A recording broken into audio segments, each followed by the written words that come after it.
রহিম এবং করিম দুজন একই গ্রামের দুই বন্ধু এবং তারা একজন আরেকজন খুব ভালো বন্ধু। তারা সবসময় একই সাথে চলতো। তারা দুজন একই স্কুলে পড়তো এবং দুজন সবসময় একই সাথে থাকতো। একজন আরেকজনের খুব ভালো বন্ধু ছিল তারা। তারা দুজন একসাথে একদিন মেলায় গেল এবং মেলায় গিয়ে তারা খুব আনন্দ করলো।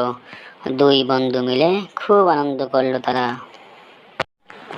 রহিম হারিয়ে গেল, করিম তাকে খুব খুশি ছিল এবং খুব চিন্তিত হলো যে বন্ধু কোথায় গেল।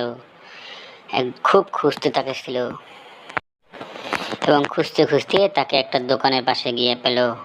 এটাই হলো প্রকৃত বন্ধু। বিপদের সময় এটাই হলো বন্ধুর পরিচয়। এবং সে তাকে তার বাড়িতে পৌঁছে দিল এবং তাদের বন্ধুত্ব আরও বেড়ে গেল। বন্ধুরা, কার্টুনটা ভালো লাগলে চ্যানেলটা সাবস্ক্রাইব করে দিও। ধন্যবাদ।